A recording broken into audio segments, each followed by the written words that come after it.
Hello, good evening, and welcome to the Talkin Kop. This is your Sunday Night Cop. I am Gavin. I'm joined as always by Keith and by Emmet. When I say as always, like sometimes they just ring and go, listen, I'm in Benidorm. I'm after getting a fucking coupon for a restaurant down the road. Go fuck yourself. And tonight both of them are fuming. They didn't think of an excuse, let's be fair. So am I. I wish I could have I just was rang the half lads and went, tempted to listen book a lads, flight. I just was do looking on yourself. Ryanair to get out of the country, Gav. Yeah, I'm in Brazil. I'm out to Brazil. I'm getting a deal. But this is your Sunday Night Cop. Liverpool won, Spurs won at Anfield, and you know, when we got on before the show started here, I just said to Emmy, "All right, Emma," and he just went, "Oh, fuck off." You know, that's basically where it is at the minute. But Keith, I'll come to you first.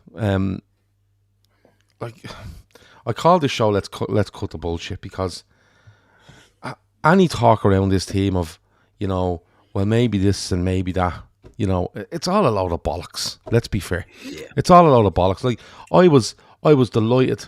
I was delighted with the lineup.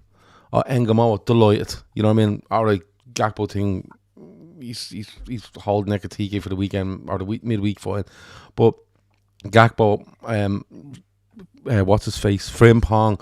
I was like, right, there might be, and I was calling for this in the pre-match show. I was calling for urgency. Get at Spurs, fucking use your pace, get, you know, run at them, and Keith, it doesn't matter. It doesn't matter who you have there. You can have fucking John Barnes on one wing, you can have fucking Messi on the other wing, and we're just going to come in and be absolute cowards in the way we play football, get ahead, not know what to do with ourselves, and then just sit there and wait for the inevitable. Like, that's what we're at now. It's there's no fucking point of talking about players and lineups and things. Our approach is fucking abysmal. Yeah, absolutely. Sick of this gang of shite bags. I was in Benidorm obviously last week. I missed our win against You were Wolves. genuinely in Benidorm, were you? I was in Benidorm. Okay, right. And Fair I enough. missed the game, right? So I haven't even had a bit of joy out of this gang of pricks in weeks, because all I'm seeing is them losing or drawing. Like, Spurs are the worst team in England by a country mile. They're on a ridiculous run. They've got no confidence. And we basically seeded that game on about 60 minutes and said, look, we've done our bit. Anya's pop. Have a go. And we let a team with no confidence into a game that they should never have been in. The lineup, as you said, I was delighted to see Engamo was starting. I was delighted to see Salah out of the team. I was hoping to see Gakpo out of the team. He started up front. Okay, you can justify that and say he's holding Ekatike back. But on the whole, I thought, yeah, Frimpong at right back, that's great. We'll have a bit of that. And then it's Szoboszlai at right back. Everything about this team screams absolute cowards. The manager's a coward, baldy prick. I'm thinking of getting a hair transplant and all now, because baldy is just. Are you booking Turkey for next week? It's fucking. Tune in tomorrow when our GoFundMe for Keith's hairdo in Turkey is launched. No, I think it's only fucking March. Your annual leave should be up and all by now. You've used it. Keith doesn't take holidays. Yeah, that's it. I'm gonna walk I'm talking about from this.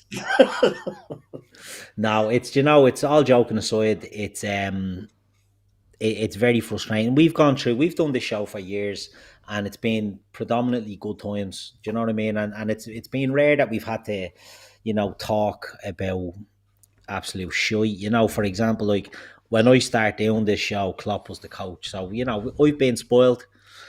We're going through a period with non-Klopp team, and we've got a manager who has no ideas. He's playing our best midfield player at right back. He's playing a right back on the wing. We've got no urgency or will to win.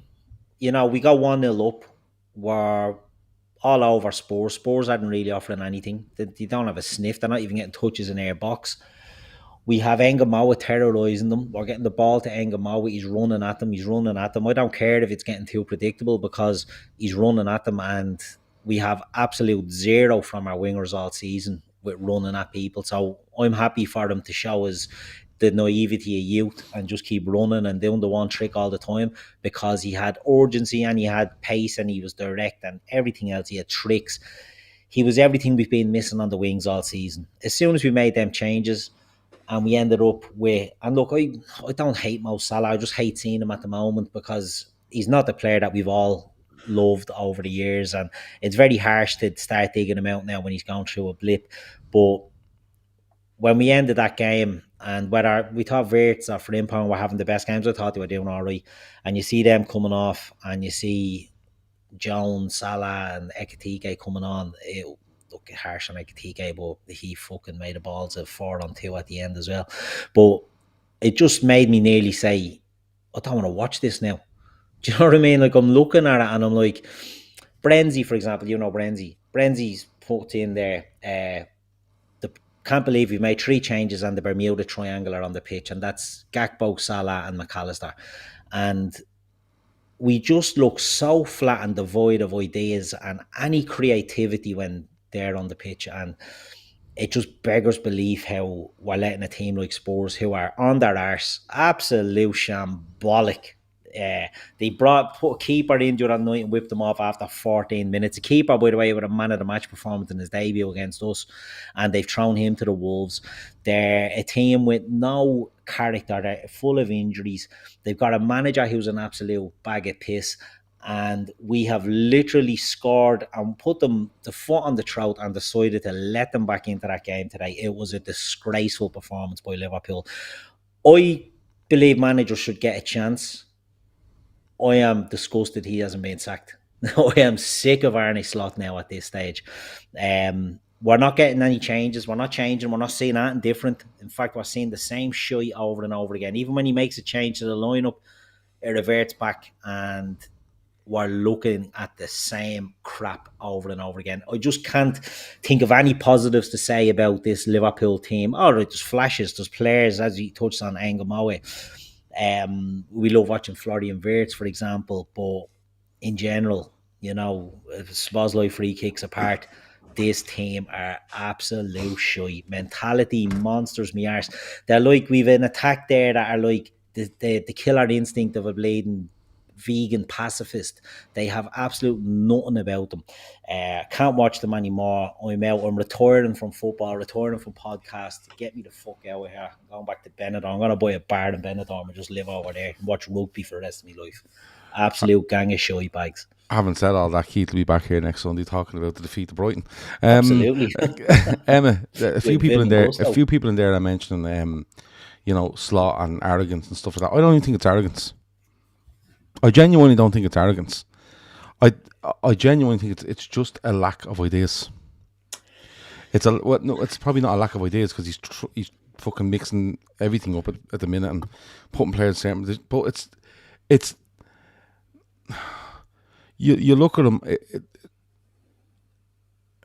You look at him and you say to himself, he's like a man doing a crossword. You know when you get a crossword and you have the hard fucking clues and you have the easy clues, right? And he buys the paper every day and he does all the ones, he does the easy clues every day and everything's great. And then they say, listen, you're acting the bollocks. Can you do the hard clues now? And he hasn't got a fucking clue, right? And the reason for that is because if he was trying something different, right? I either wanted him to stick to his absolute principles, right, at the start of the season for what they bought these players for, or if you go away from it and stick to that principle, right? But I'm saying it months, Emma, right? And I'm going to fucking say it again because it's all I have. There is no plan on that pitch for now. There's no plan on that pitch for Wednesday. There's no plan on that pitch for next Saturday at Brighton. And there's no plan on that pitch, or indeed off that pitch, for going into next year and going into... Because I keep saying it. If I seen something where I went, I know exactly what he's trying to do and I like what he's trying to do, let's fucking stick with it, it'll get there, I'd be defending him to the ground. But Emma, it's nearly become indefensible at this stage because it's just doesn't work, do it again, doesn't work, do it again. You want to change it? No, do it again, and it's getting us fucking nowhere. Yeah, I totally agree. I mean, I think Keith hit the nail on the head. You're playing your best player. He'll win player of the year for us, obviously. And you're playing him at right back while you have a right back on the pitch, but he's playing right wing. Whilst you also have another right back in Joe Gomez, who's playing at centre half, and you've put your other main centre half. And I get this whole resting players and stuff like that. Like, I just don't get why all of a sudden we've started to do it now. And we're performing in a way that we haven't a fucking breeze of winning that Champions League. So the Champions League on Wednesday can go fuck itself when the team comes to being picked here at 2 o'clock today or 3 o'clock today. It's as simple as that. No, I agree. I think another thing that maybe Slot hasn't done, and this is not me comparing them to their previous manager, I'm comparing them to a manager in a club like Liverpool or in a club like even Manchester United or a club like Newcastle. They tend to build some sort of bond with the fans, and he just hasn't done it. I agree. I don't think it's arrogance, but it's just, I don't think he has the personality to do the job. If he hasn't got the personality for us as fans, what kind of personality has he got to get what he wants to do across to the players? I think in the end, what kills us is the same thing that's killed us all season, and that's why haven't we been able to stop that? I think we're up to 8 goals now, is it, in the 90th minute or more? And if we watch their goal, Szoboszlai is absolutely bursting his bollocks forward, and it's him that possibly should have been marking Richarlison at the back post when the ball gets to him, because it's just, I don't want to say it's siege mentality. Probably it's unorganized siege mentality. It's like, I said it in the WhatsApp, we're playing the exact way that Spurs want us to play in this second half, and we all knew how the story ended, and it's exactly how it was. Either we were going to get another goal and Spurs would die off, or Spurs would get an equaliser, and more often than not, it's been the team gets an equaliser and comes back. So I don't know why we thought it was going to finish any different to the way it's finished. But I don't know. I think Szoboszlai sums it up. He's asked in his post-match, what is it? And he says, I don't know.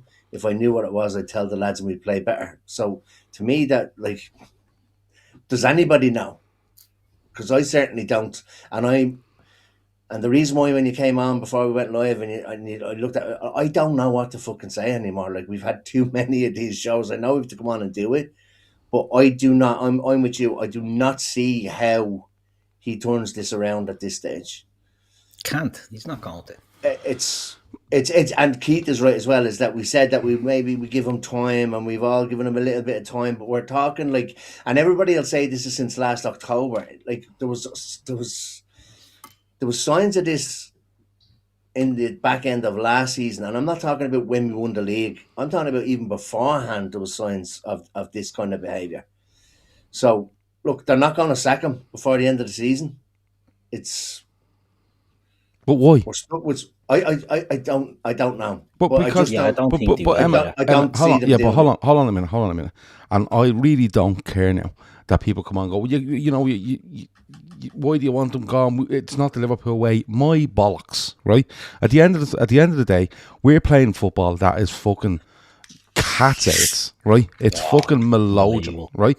First thing. Now listen, you can get away with playing shy football if you're winning games and you're successful. Go and watch Gerrard Houllier as a Liverpool manager, right? And that's the only example you need. You can play poor football, you can play boring football, tedious football, whatever you want, if you're successful, right? But what we're doing here is we are literally saying to ourselves, we're not going to win anything, and we're going to do our absolute best not to qualify for the Champions League next season for the sake of not sacking this manager. And that's what we're doing. That is what we're doing, because you look at the season as it goes on, right?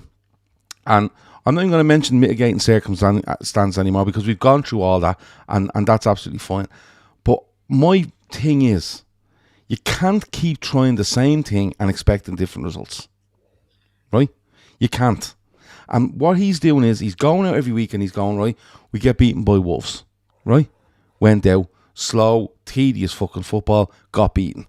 Went out and beat Wolves in the FA Cup, fine, right? Absolutely fine, okay performance, fine, right? Not anything markedly different to what we done on the Tuesday night, but we won the game. right? Then we go into Galatasaray. We should be a couple of goals up, but we're not. What happens? We turn into just fucking bullshit for the rest of the game. We're lucky to come out of it. I think we should have lost the game, but I think we should have scored. That's how I see it, right? So that's fine. And then we come into this game, and everyone's banging on about it, right? This is a game where you go and win, show some intensity, put a marker down for the last 8-9 games of this Premier League season, give yourself some confidence for Galatasaray, and we just go out and do the fucking same thing. So what are we going to do here? And it's a genuine question, and both of you can answer. Keith, you can go first. Do we just keep doing this and hope that in the last 8 league games that this performance gets us enough wins, which I don't think it will, to get us across the line and into 5th place? Because that's what, as a club, that's what we're looking at. And people say he won't sack him till the end of the season. Why? All this fucking end of the season, don't sack him in the January window. If it's not good enough, you go. And if there's no sign of light at the end of the tunnel, or whatever you want to call it, you go.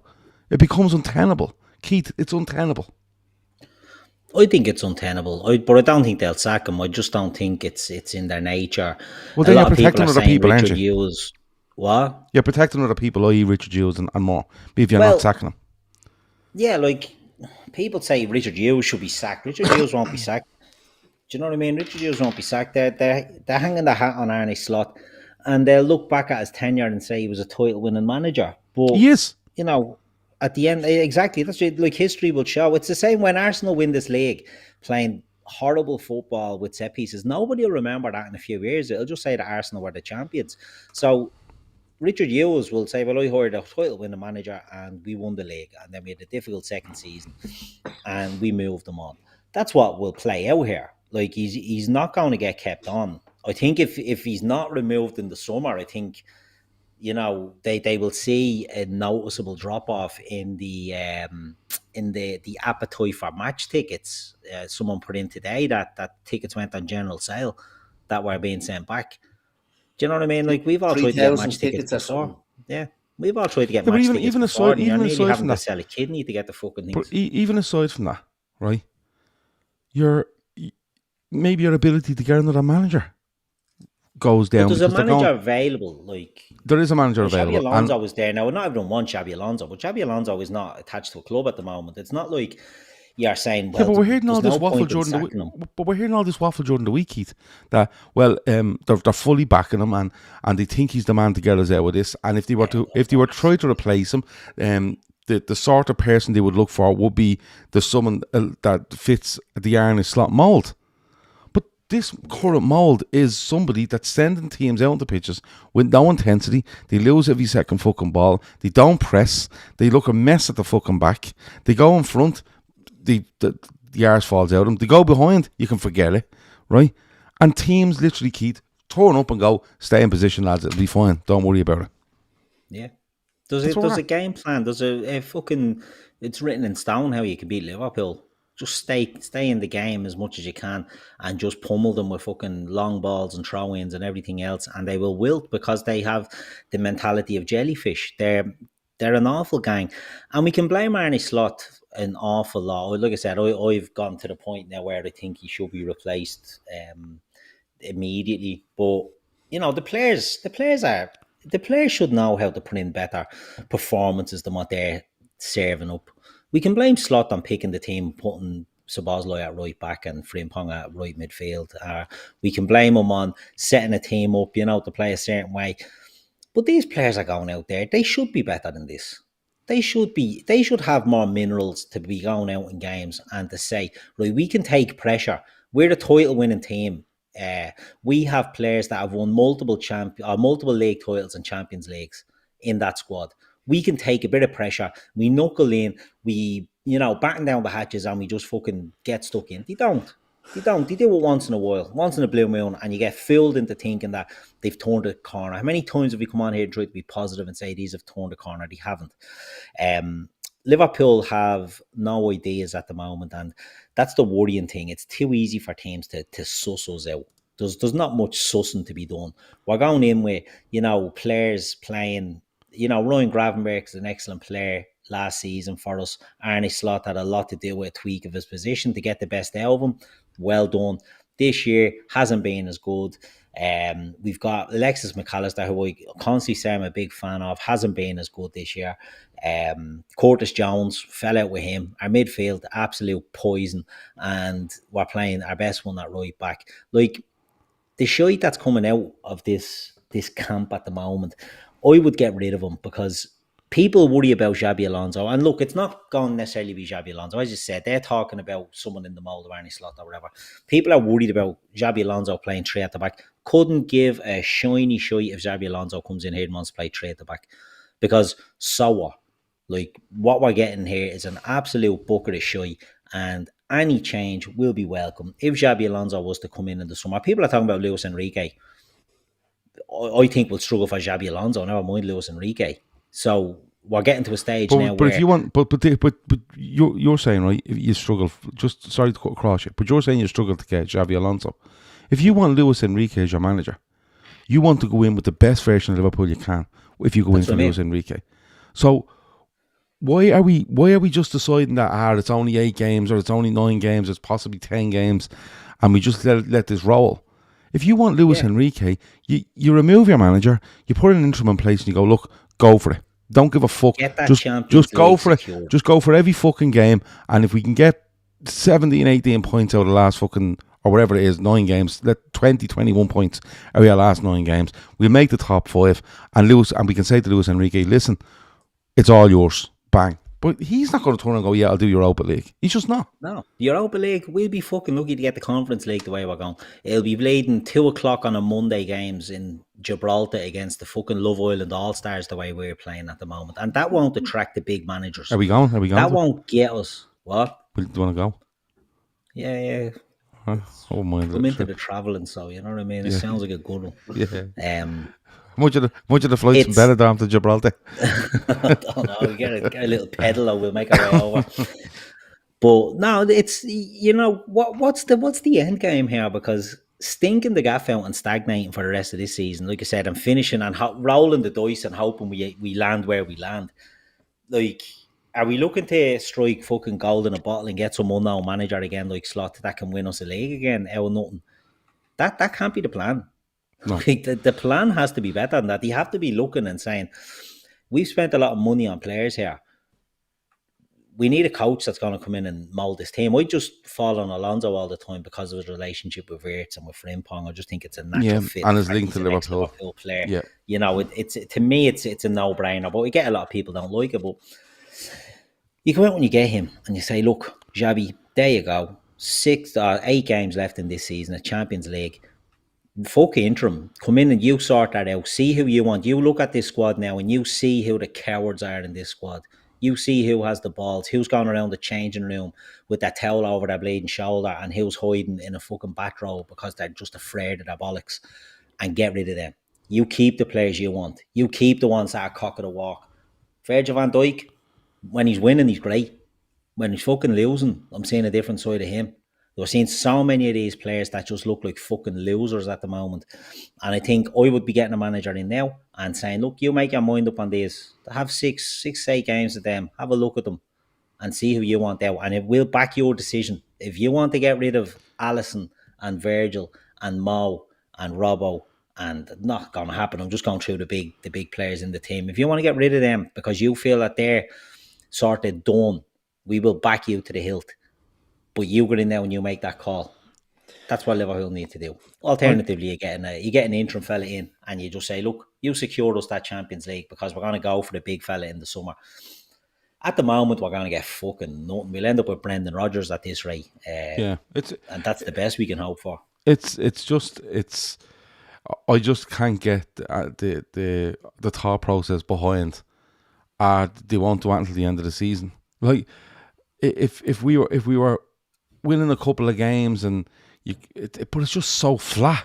It's just so flat in everything we're doing. The ground is flat. The players look flat. Everything, and then the stuff that's being thrown out by journalists that we know are close to the club and saying they back them and stuff. But like a few people have pointed out in the chat here, Chris Williams.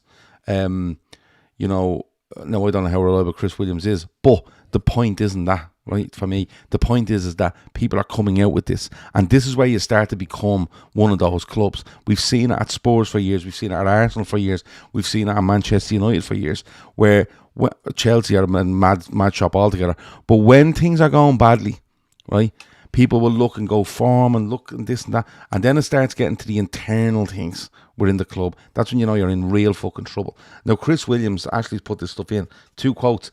Says, when Slot does eventually leave, the players will comment on how the intensity is back in training, that they train more now again, and more importantly, enjoy training again. It's very much with regards to journals. He says it's a very much aren't allowed place. It's like North Korea at times. Feel sorry for those who want to say things but can't because they need to make a living, and that means behave. I presume that's around journalists, etc. But Emma, just away from the football for a minute, right? Away from the football for a minute. That sort of stuff, right? Apply it. Go and look at any club that are in bother at any time, and when you start seeing this was going on in training, this player thinks this, that player thinks that, fucking, this, all this little shit training, wherever it might be, when that starts, it's over. Yeah. Because I've seen loads of clubs where, if you take Manchester United as an example, right? Manchester United are 6 points ahead of this Liverpool side. Now, Manchester United aren't any great shakes, but Liverpool are terrible. We're 6 points behind Manchester United.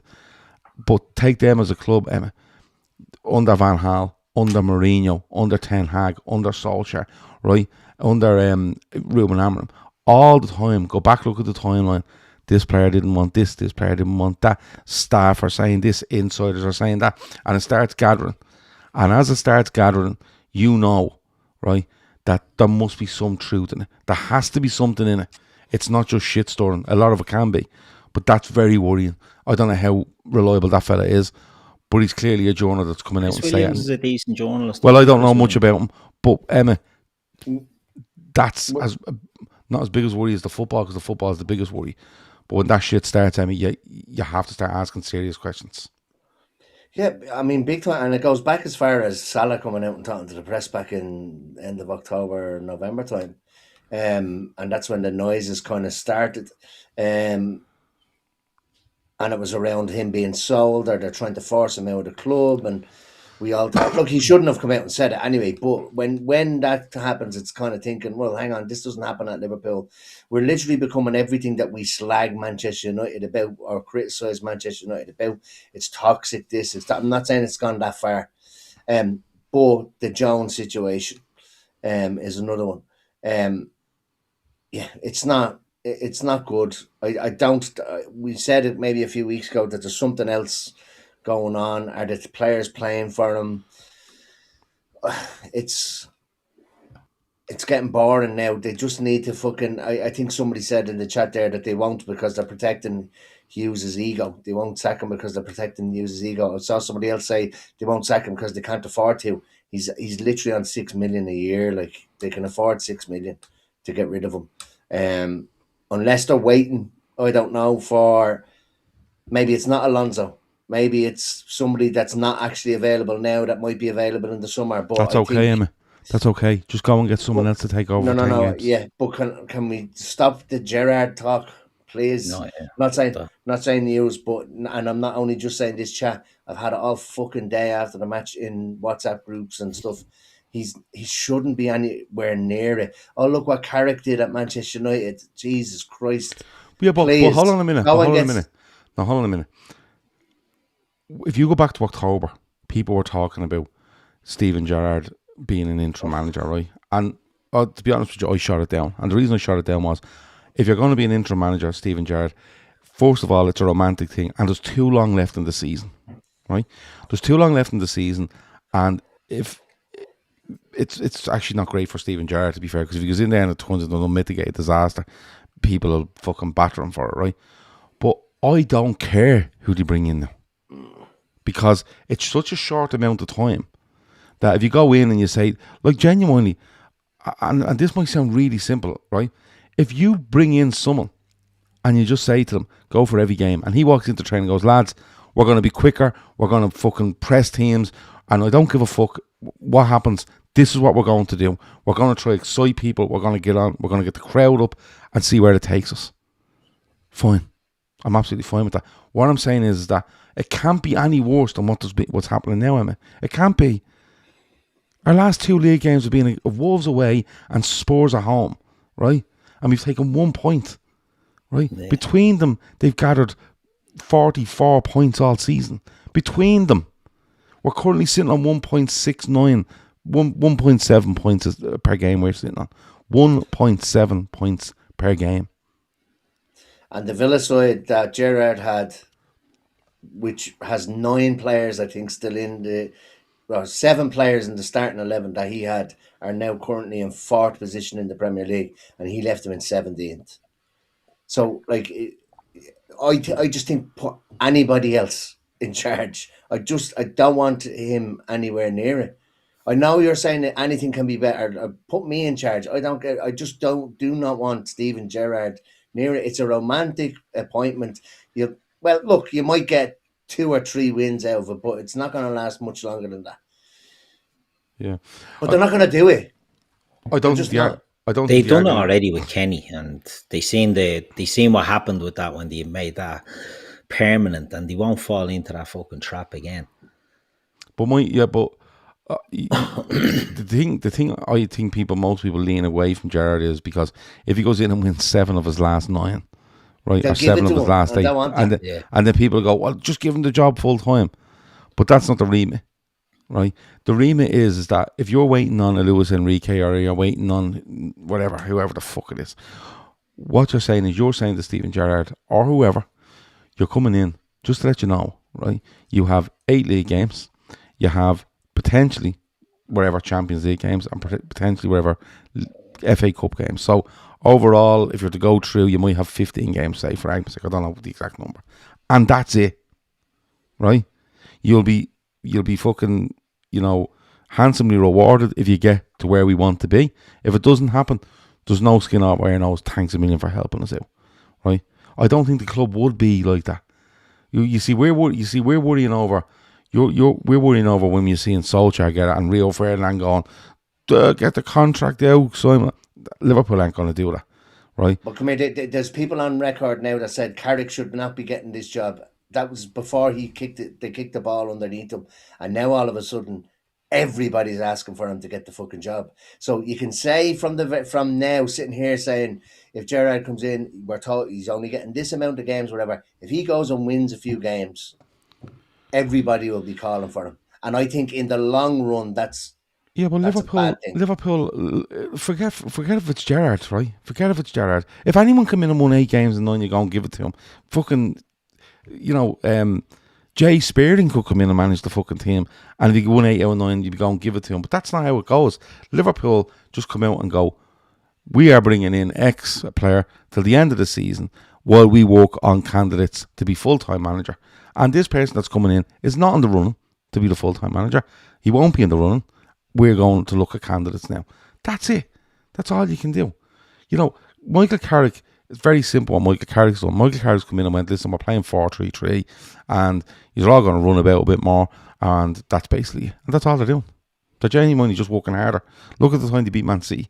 Didn't do anything. They just ran harder and won the fucking game, because that's where the league has gone. It's... I don't know, like, you look at going back to the football side of it, Keith. We have to. Well, we kind of do. Overall in the game, like I was looking at it, Spurs have 35 or 40% of possession. I think they've more shots on target than Liverpool. They've as many shots. I think that they're not far off Liverpool in terms of shots. But I think it just, like, that's another team that's come there and they're in the bottom 5 and they've got something out of Anfield. They've come in and they've got something. I mean, that never happens. You come to Anfield, they're the worst run of form in England by a mile. They're the worst team in England. Yeah. Forget that they're not on the bottom of the league. Like, Wolves are historically being bottom and can't get out of it.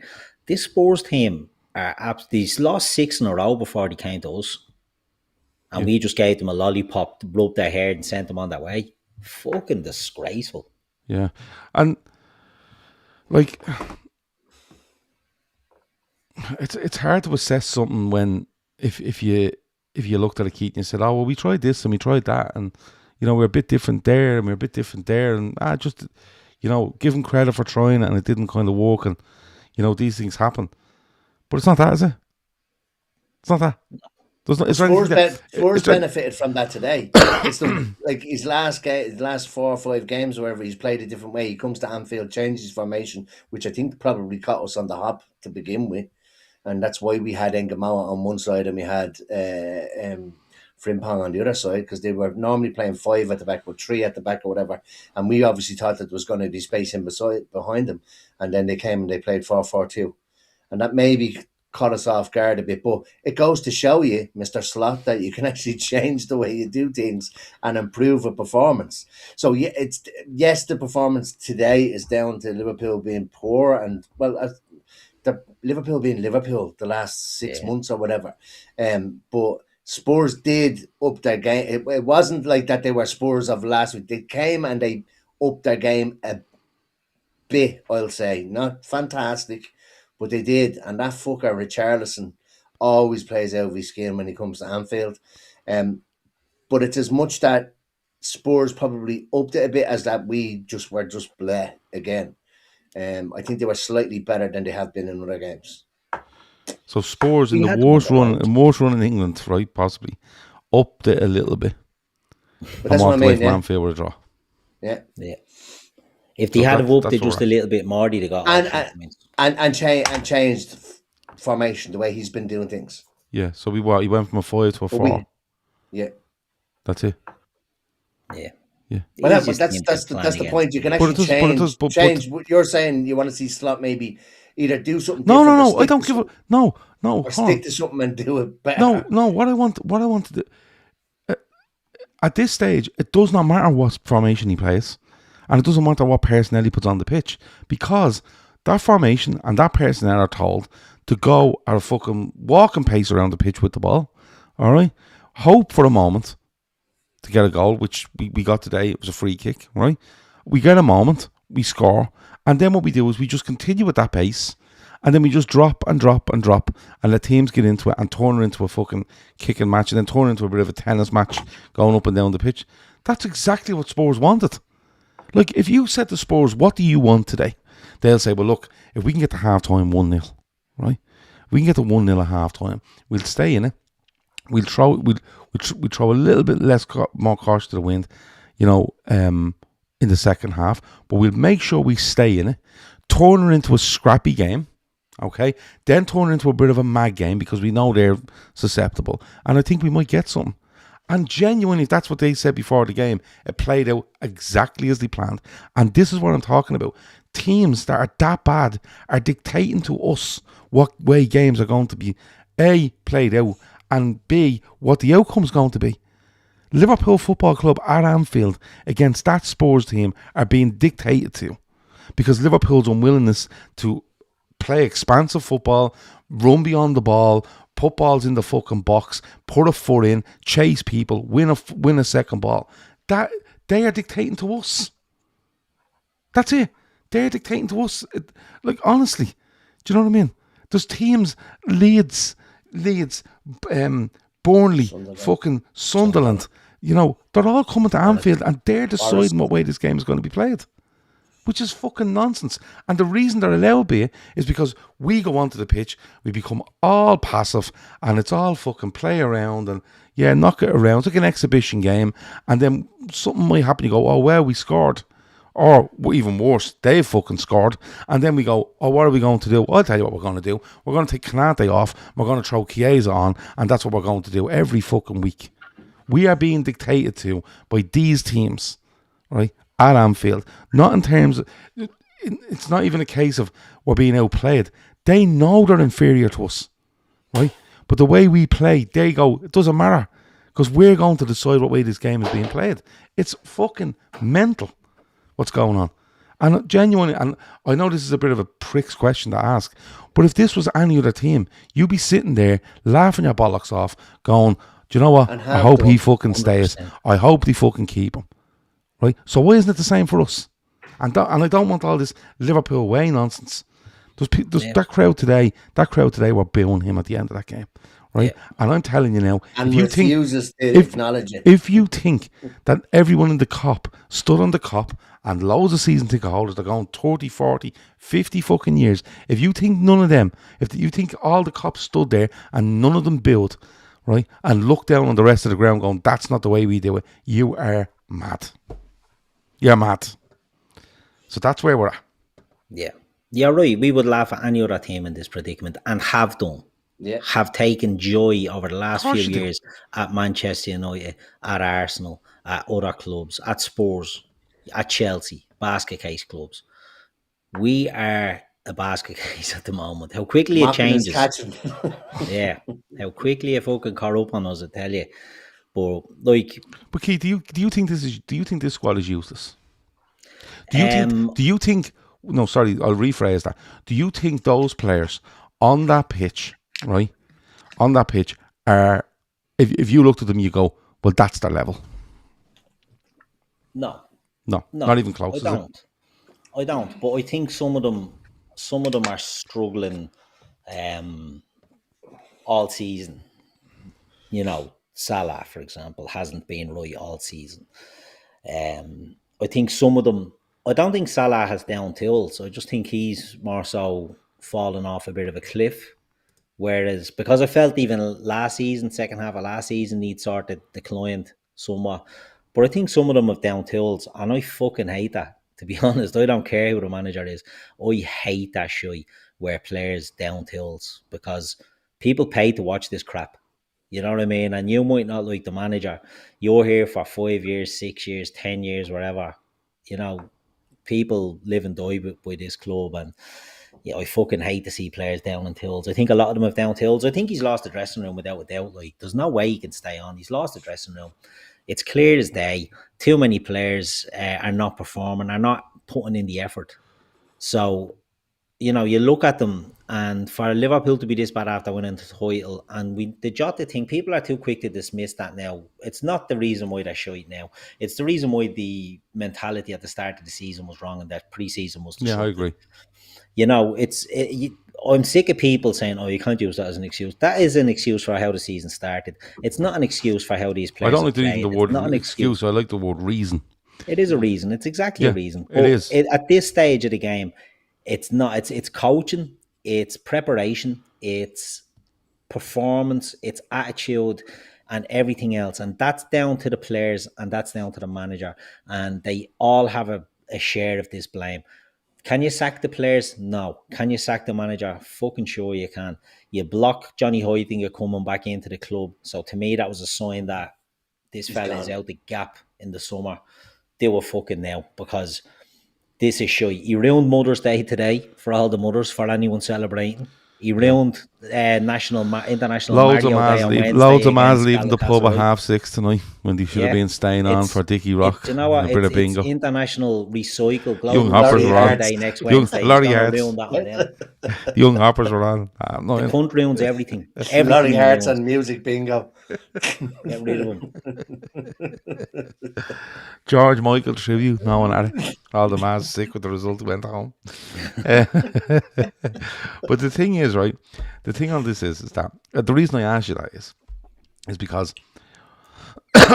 when you look at a team, any team, whether they're good or improving or brilliant, right, is that you say to yourself, we've signed this player, we've signed that player, but we're going to look at their assets, right, their physical assets. We're going to look at their attributes. We're going to look at how we get the best out of them, right? And then you say to yourself, well, he's really good at this, and we sign him, he'll get the best out of him because he, you know, Alexander Isak has brilliant movement, and we're going to sign Wirtz because he's brilliant at seeing that movement and being able to do that. And just that's one example, right? But what we've turned into now is, right, is that I can't see in this team where I'm looking there going, do you know what, his best attribute is this, and we're absolutely getting that out of him. It's just not there. Like, Emma, it's not there. Like, Rio Engamo today, right? Done okay, right? Now, Shawnee was saying earlier, look, I can understand why he doesn't start all games or hasn't started so many games, because sometimes you should just lay the ball off and things like that. And that's a very fair point, right? But if I want to get the best out of Rio and Gamoa, right? What do I want? I want them running at players, right? I want them committing players. Now, how does he commit players and isolate them? Well, there's a couple of ways you can do that. A midfielder running beyond you, right? A forward making a run for you, or pulling players out, or your fullback behind you running outside or inside, just to you know, just to catch the eye of defenders, right? And then you can say, well, fuck, that winger has to fucking track back now, so he can't help. And that midfielder's making a dart, so that midfielder can't come over. And that forward's pulling the other centre half away, so he can't go over. Now you're isolating. People think when you isolate players, like, oh, just one-on-one. No, there's loads of ways of isolating players. But we don't do any of that. So what we do is we give it to him and we go, here, you wouldn't beat two of them there. There's actually just three of them. There's another fella coming over here. And we'll all stand back and wait for you. And then even go to Salah. He's losing pace, right? He's losing pace. Fine, right? What do we need to do? We need to get him narrow. How do we get him narrow? Well, you probably use your fullback. What's the fullback? Frimpong, up and down, fucking train up and down the pitch, right? Because he's fast and he can go, right? So we'll do that. We don't do that, right? No. What do we say to Frimpong? Go out and stand the right wing, mate, right? So all of a sudden, Frimpong goes out on the wing and they just go, listen, when he gets it, you go to him, and there'll be another fella behind. So if he pushes a boy, we cover you. There's nothing in this with regards to attributes or impact where we're saying there is the impact that player can make. How do we get into those positions? What do other players need to do? And everyone marries into it as it goes around. So if Verts has it, what do we need to do? If he has it, what do we need to do? We're all just standing around going, well, you do your bit there and you do your bit there. And one of them bits might happen, Emma, and we might score. There's no positives out of how we're trying to play football. And that's my argument. That's my argument for he has to go. Because you bring someone in and you just say, listen, let's just try this to get the best out of players. But it's not happening. No, and if anything, I think we're isolating Ngamoa on the yes. left hand side. Yes. Because we're not doing anything of what you said there. And but hold on, we're also isolating the likes of Mo Salah, because what we're doing is we're taking his drawback or his evolution and we're doing nothing to help it. Yeah. No, I agree. And what we're probably become, what I don't like, and I thought I saw today was, and I know I spoke about it last week when he played against Wolves, and I slightly disagree with Shawnee today, because there was time, and you'd have to credit Ngamoa, that sometimes he went the outside, sometimes he tried to cut inside, and then sometimes he laid it off. I think his decision making is a lot better than it had been. But what happened is as we got more desperate today, then he just kept running at people. So I get that point, yes, but it was probably because he wasn't being helped out. But what happened is we used to be a team that was, let's get forward and get it to Mo Salah. Let's get it forward and get it to Mo Salah. And he'll do something. And today it was like, let's get forward and get it to Ngamoa. So it's like nobody wants to take responsibility to do anything. And now they're putting the responsibility onto this 17-year-old child that's playing on the left-hand side. But when we got it forward and got it to Mo Salah didn't run rings around 7 players and score. What happened was you get it to Salah and Firmino would make a run, or Mane would come in off the wing and give him an option, right? And it mightn't be that Mo Salah would score, but if Mo Salah wanted to score or assist, you can guarantee Firmino's making himself available or making a run. Mane's going, listen, I'm tearing in at the back post. Alexander-Arnold has gone by him. In recent years, Szoboszlai would go run past him on the outside. There'd be movement and constant movement, and people committing opposition players to either track me, right? Because if you don't and you're all over Salah, he'll slip me in. But none of that's happening. No, it's let's see what Rio can do and drag it back, and then even when he drags it back, there's nobody in the middle of the box. It's a fucking horrible watch at the moment. It's horrible. And you were mentioning people in the Kop and stuff like that. I was listening to the Anfield rap earlier on, and one lad said that on 85 minutes at 1-0 up Liverpool, where one fella walked out and says, I can't fucking watch this anymore. Like we were 1-up with 5 minutes to play. Yeah. Like it's and I kind of mentioned it there earlier on. This whole Slot's refusal to acknowledge, like that's what I meant at the start, was he's not He hasn't built this relationship where he's like even try and say reassure the fans. He's like, oh yeah, no, they're just frustrated. Like, and I don't think they were booing me. I think they were booing the team. And you're just like, oh my god, like it's. I used to love listening to him, and now I just fucking cringe every time I listen to him.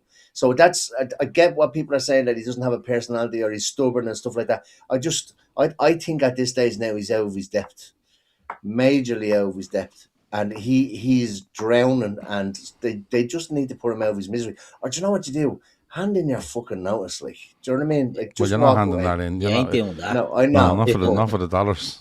No, but let's come to a fucking these mutual agreements that everybody loves these days. Let's come to a mutual agreement. Yeah. You're on 6.6 a year. You've got a year and a month or a year and a couple of months to go. We'll shake hands on 4 and off you pop. That's what I would be looking to do. But again, I get what people are saying in the chat, that it's Hughes is probably trying to save face as well. But then maybe Michael Edwards needs to pull the trigger on Hughes as well. So yeah, it's like Keith. You talked there about Emma talks there about the Bills, and he's saying, look, I don't think it's us, and I don't think it's me. I think it's the players, and like again, if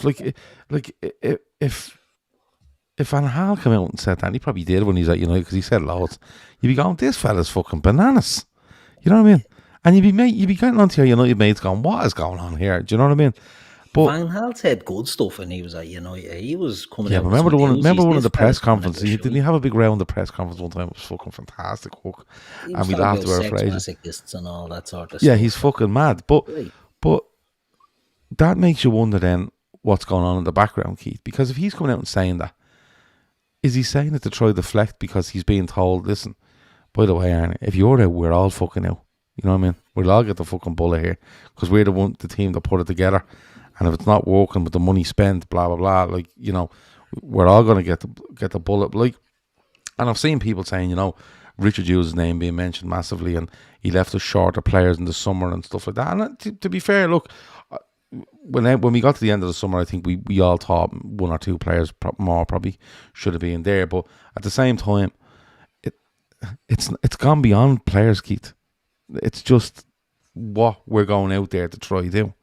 It's just you can't get your head around it. But we'll finish up now in a second. So I'll ask you this question to finish. What for you? What happens now? What should happen now? They should sack him.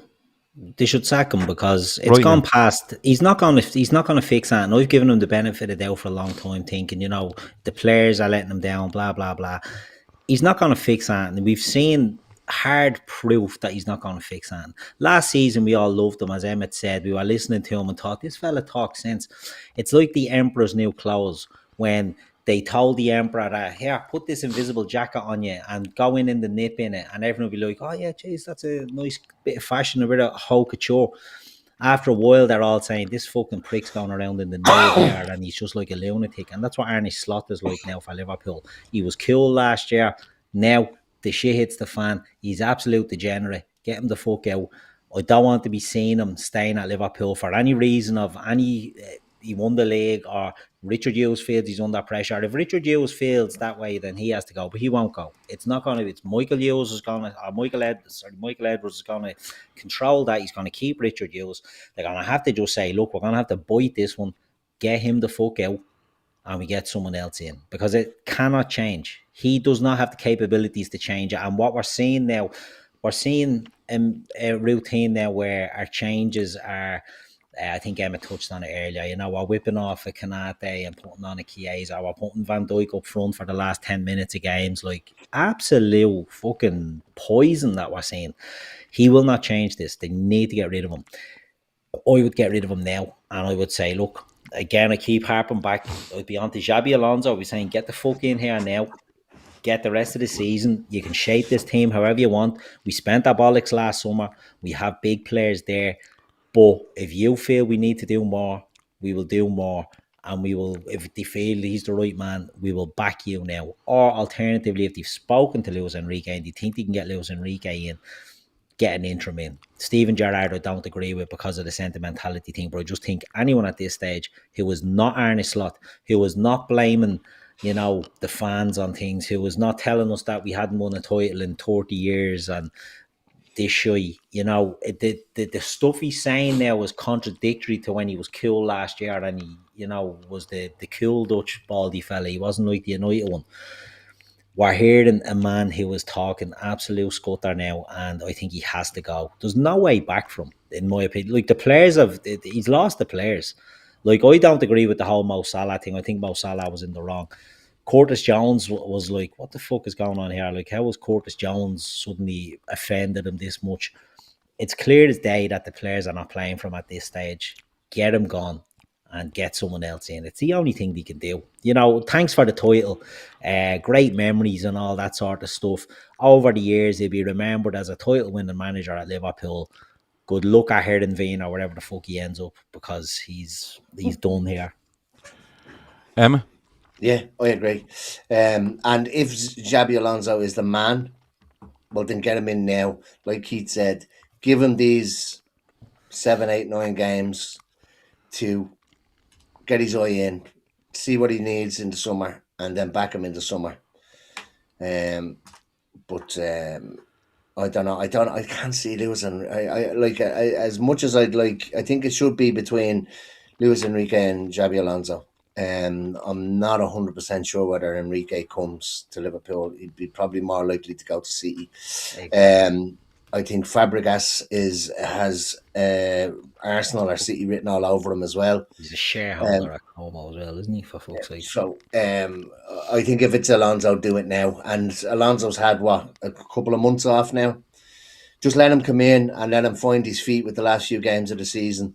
Use it as a kind of a pre-season.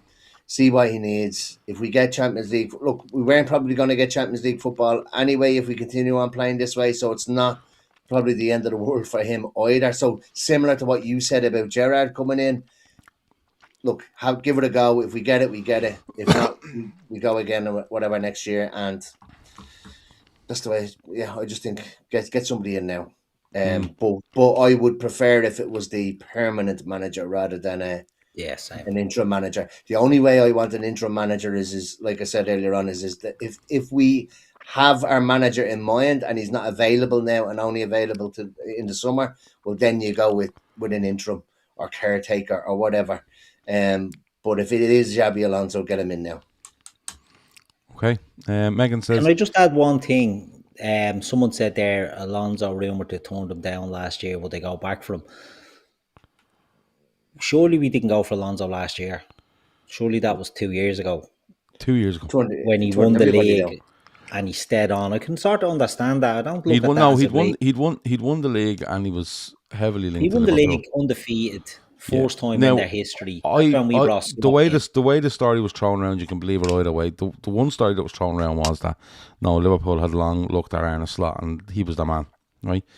But if you remember rightly, that same summer Ruben Amorim was pretending to go and talk to West Ham to try to get Liverpool to move on something. So he was probably in. I think there was a 3-man shortlist. I think Amorim was in it, to be fair. But the story was that Slot was always that man. Now, the other story that goes around is that no, Slot wasn't, because Slot, I think, was quoted as saying, I wouldn't have went to Liverpool if I wasn't their first choice, right? Yeah. The other story that goes around is that they did look at Alonso and Amorim and went for heavily looked at. I think the Amorim shot himself in the foot, but I think they were heavily looking at Alonso, but were told then by Alonso, no, I'm not going because I'm going to stay up where Leverkusen. And then Slot became the number one target. And that's probably the two stories that have come out, or the two stories that go around. You can believe wherever one you want. Megan says he should be sacked, but nothing will happen until the summer. But if we go out on Wednesday night, Anfield will make its feeling known next home game. I think Daniel says he's being passive aggressive because he's taking shots at FSG or Hughes or Edwards. Well, I don't know why he'd be taking shots at them, because he's part of it. Yeah, them fuckers are jumping on mines for him with their round tables. But the thing is, I've said it since the start, he's constantly going on about him and fucking Richard Hughes and doing this and doing that, and Michael Edwards doesn't get a mention because Michael Edwards is way above what's going on now. Yeah. But I think I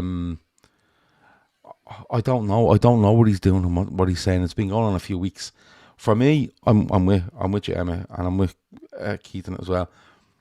If there's a manager there that they want or they think they can get, and he's not available till the summer because they're probably still in big European competitions, etc., they're not going to leave the club at this stage.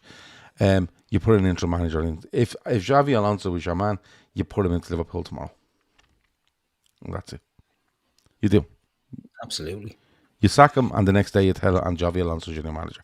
And you say to Xavi Alonso, none of this is on you, but you can walk into that dressing room and go, listen, we've about 10 games left in this season, minimum. And it starts now.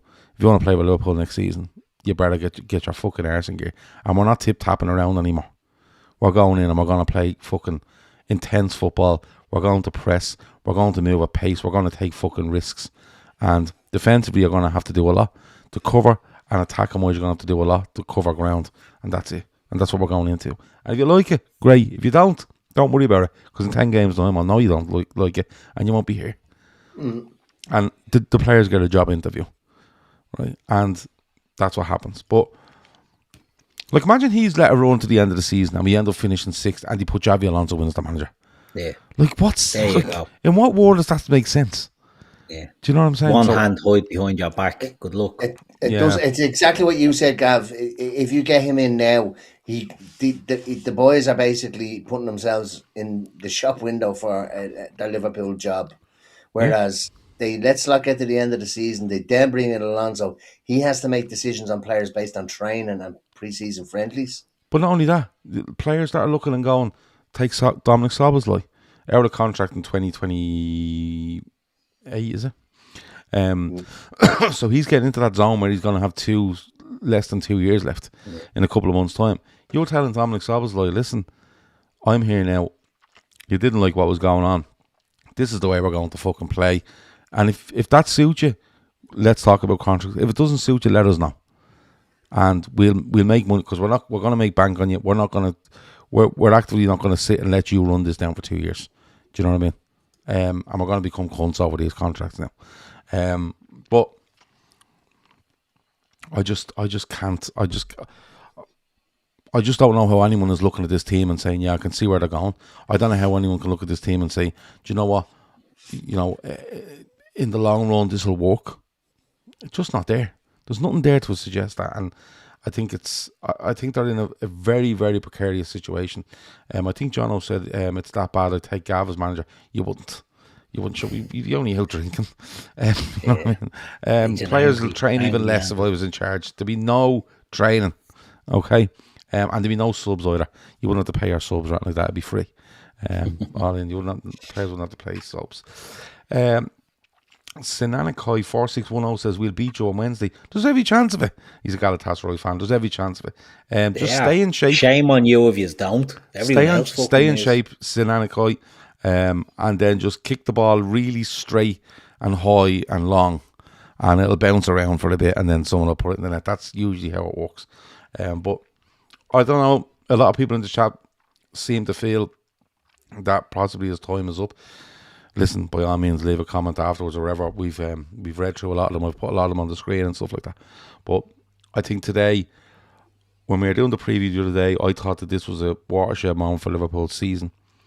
And I thought it was going to be in terms of how we're going to approach a game and how we're going to win a game and how we're going to be, inject pace into it. And it's actually become a watershed moment in Liverpool season in terms of, no, this just isn't good enough. It's not it's not like jumping the gun. It's not being, reactionary. Like, we're literally sitting here every fucking Sunday, and every week we're trying to fucking, what about this, what about that? But it just comes to a stage where you go, nothing is changing. It's the same fucking conversation every week, and that's where you end up with. Before we go, there was a question in here. Stephen Lennon says, mustard on a steak sandwich. Thoughts? Oh, yeah. Absolutely, yeah. 100%. English. Dijon gear is a bit fucking heavy, isn't it? No, Dijon's not. The English mustard is. Fuck that. No, hold on. No, the Dijon mustard is the one with the bits of, like, kind of grain in it and stuff. Yeah, no, that's whole grain. Whole grain, sorry. Dijon is like it looks like it's mixed with mayonnaise, even though it's not. And it's fucking rocket fuel. Whole that's grain the English one. No, I bought a French Dijon fucking mustard, I borrowed for a honey and mustard thing I was making, and I took one fucking bit of it and nearly blew the head on me. Am I buying the wrong Dijon? Was it knockoff Dijon I was buying? Are you familiar with the English stuff? Yes, the English stuff is the one in the yellow bottle. What was the name of them? Coleman's. Coleman's. Now, I couldn't go near that. That'd be a bit fucking mad now. But the French mustard is quite... normal French mustard is mild. The Dijon... The American one is the American one is alright, yeah. Yeah. There's no kick on that. That's the shit you get on hot dogs and all. That's like mustard for kids. Yeah. That's like a gateway mustard. Stephen says Dijon is a bit light. Hold on, I was on the wrong gear then. I definitely bought stuff with Dijon written on it. And it fucking nearly took the head off me. Dijon is milder, I think. We're going to have to do a little... That's how Coleman's made their millions was. Do you know if you go and have a toasted sandwich in a boozer? Yeah. Yeah. Like years ago, they'd put the knife in and take a scoop of the thing and they'd put it on the side of your plate, whether you wanted it or not. Yeah.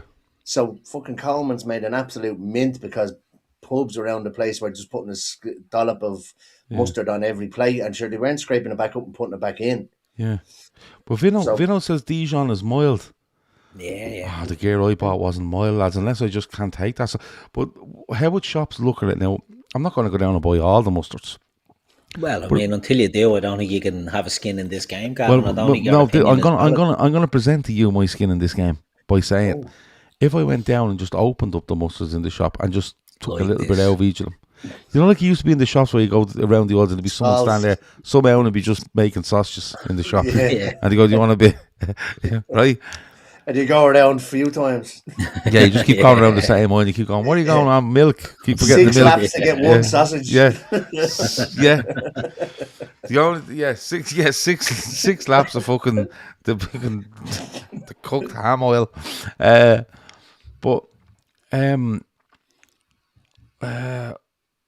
I went down and just took a bit of each, would he mind? Well, he probably would, wouldn't he? If they catch it, yeah. Yeah.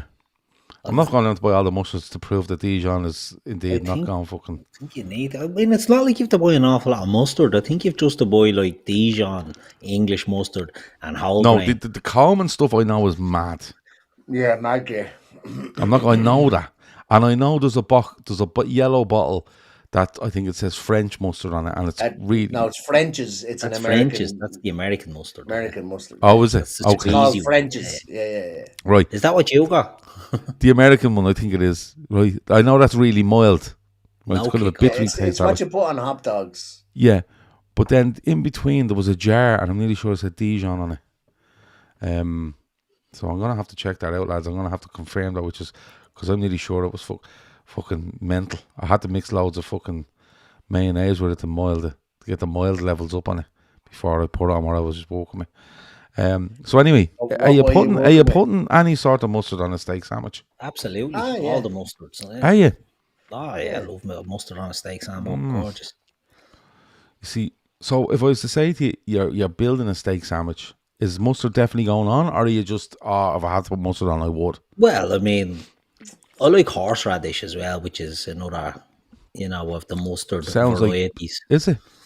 Have you tried horseradish? No, I when I hear that word, I immediately think, is there beetroot involved? No. Horseradish is like a white sort of sauce. Right. Really fucking hot. Really hot? Yeah. Nah, it wouldn't be for me. Horseradish, that would be like, I like all that hot stuff. I'd say you'd be putting some form of a steak sandwich. You'd have to have your fried onions, maybe mushrooms. Definitely some form of mustard / horseradish. Cheese? And after that, cheese, like you're getting into a Philly cheesesteak then, aren't you? Yeah. No, onions and mushrooms, yeah. Onions, mushrooms, mustard. Fried mushrooms, fried onions. The Orchard in Rafarnham do an absolutely whopper steak sandwich. Do they? Yeah, I don't know what their sauce is. They wouldn't tell me, but it's a peppery sauce. But it's with a twist. I'm getting the feeling me and Vino wouldn't get on because he just says beetroot is savage. Beetroot's fucking, it just tastes like muck out of the ground. Well, I love beetroot, and we get on. You eat anything, don't we? What? You thought Don't you we? did. No, I don't like I beetroot. also like egg mayonnaise, which he No, doesn't that's like. horrendous. Fucking worst thing in the world. I like egg, Tuna mayonnaise. I'm going to be honest with you. Steak sandwich, the onions, yeah, not on the mushrooms, and I'm just throwing a peppered sauce over. Dipping into a peppered No, sauce. just a mere suggestion of peppered sauce along it. A mere suggestion of nothing like it. It has to be soaking. all or. No, it doesn't have to be I soaking. think You the, still the, want, the you new want to taste trendy the meat, and you sandwich want, shops do you a dip of it, don't they, on the side, and you can just fucking lash it in then. But you have Yeah. your mustard on it as well. yeah, okay. Just thought I'd You're ask that. actually saying you just get yourself a Philly cheesesteak. You know? Yeah, I don't mind them. But then, do you know what annoys me? You see these ads for McDonald's, and it's like the Philly cheese stack is back, and you're like, it Yeah. looks nothing like that, but it's fucking horrendous. You're putting a bad name on. Just like all the other burgers that they have, isn't it? Yeah, It doesn't look like it, but they do taste nice. nah, I'm not too Here's our sure. field connoisseur on now. I Bleeding had a Anthony big Bourdain. arch. I had a big arch earlier on. That's nice. That has a little Big bit of arch. an hour. What's that? Yeah, it's new burger at McDonald's. What is it? It's a burger. I know it's a fucking burger. What's in it? Describe it. It's got a different sauce on it. It's kind of spicy-ish kind of sauce on it, but it's lovely. It has the crispy onions and all that on it as well.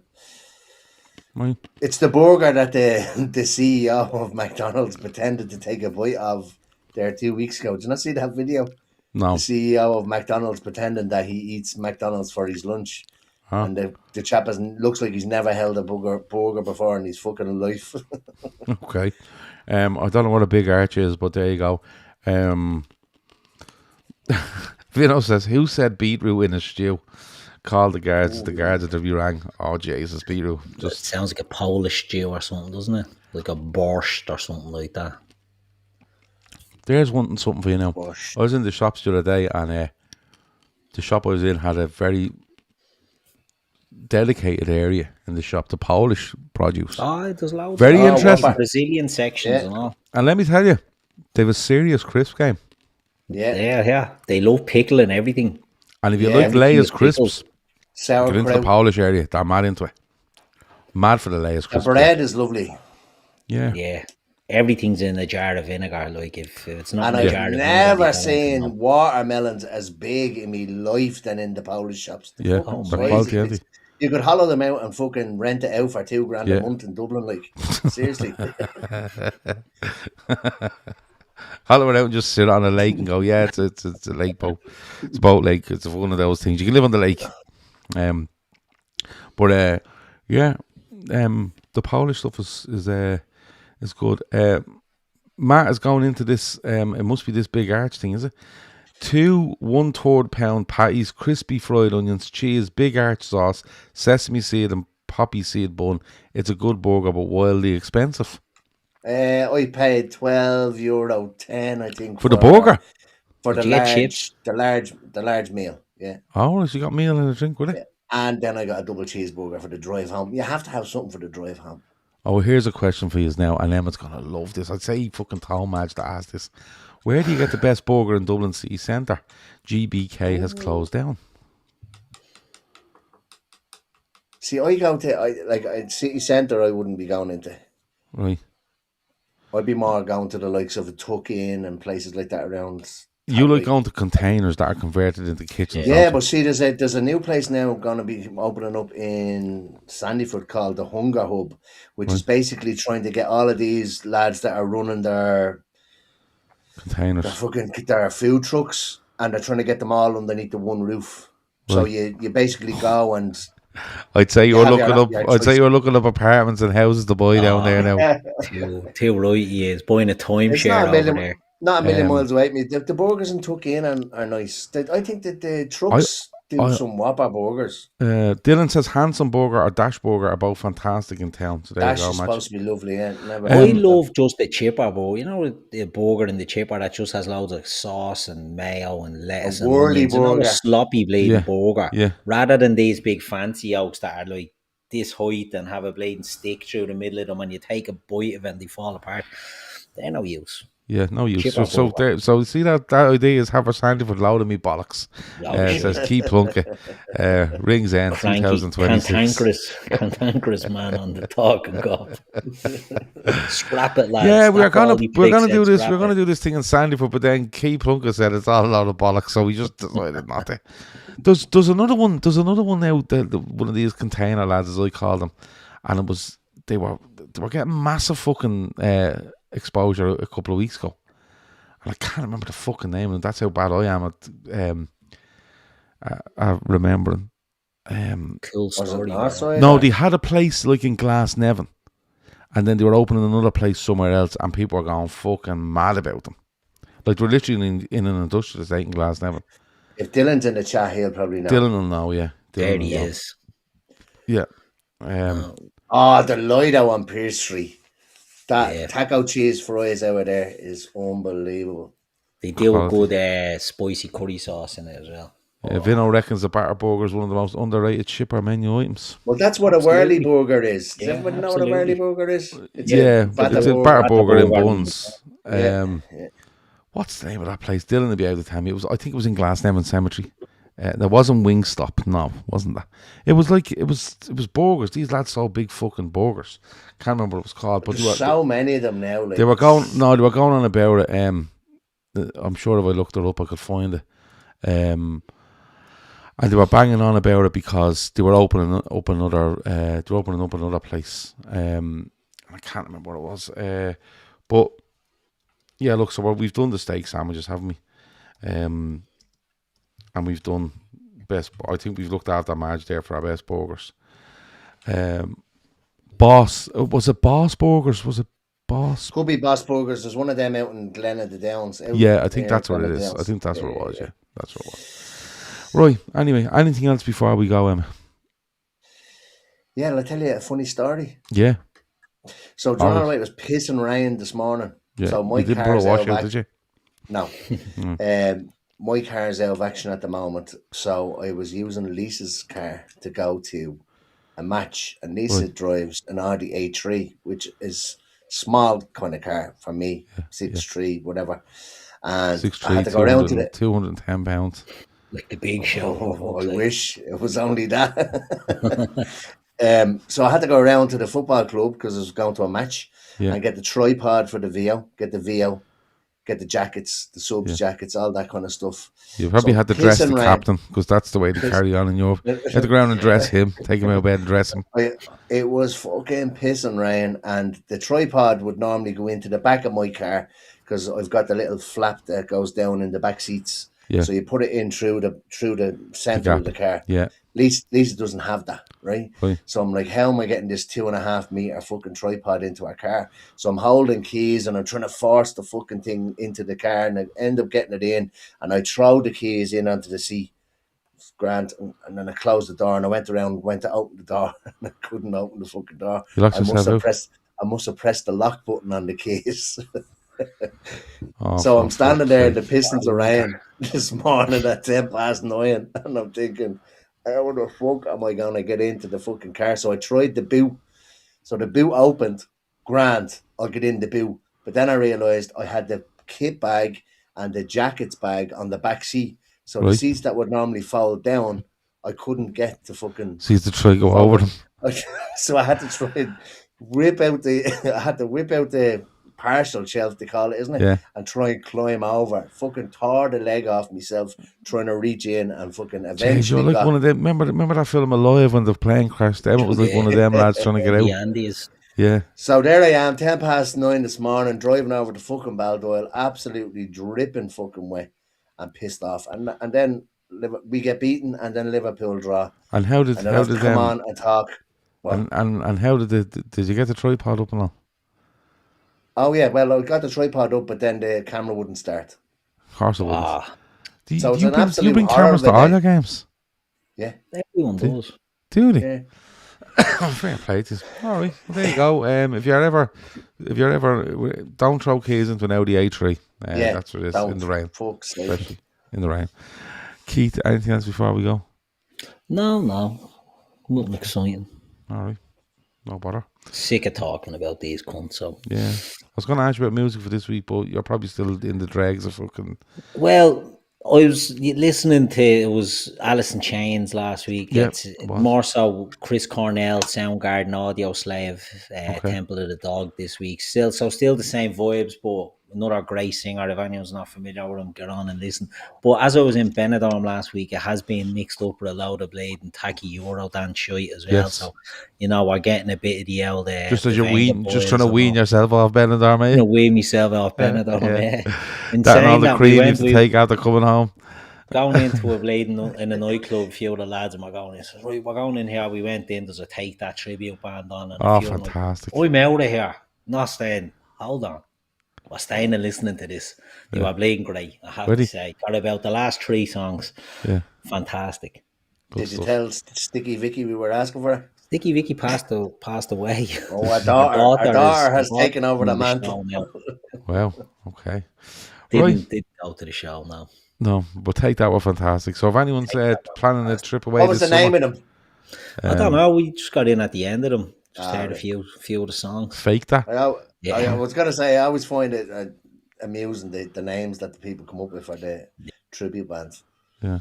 So there was a lot of positive, upbeat music in Benidorm. So I bet that out when I came back and back onto the melancholy of the grunge scene. Chris Cornell, get on him. Okay. Cat Stevens, I was listening to this week. If you don't, Cat Stevens. Yusuf Islam. Yusuf. Yeah. Islam. Yeah. Anyway, Fine Young Cannibals. Great. Says Glenn. Love it. Love a bit of Fine Young Cannibals. So listen, anyway, if you're planning a trip away this summer, family holiday, wherever it is, and you're kind of on the fence, where do I go? Benidorm has got a fantastic Take That tribute band, which might sway. Wonderful. Which might sway it. Wonderful. You know, it might sway it and make you go there. Then again, everything else about it would actually sway you very far away. From it. It's like Mordor, but we take that tribute band. So, choose wisely. Don't base your holiday on hearing again. Let's go, kids. Right, that has been the Sunday Night Cop. I've been Gav. He's been Keith. He's been Emma. Loads coming up throughout the week. Like, subscribe, comment if we are watching now on YouTube. Leave us a comment afterwards if you want.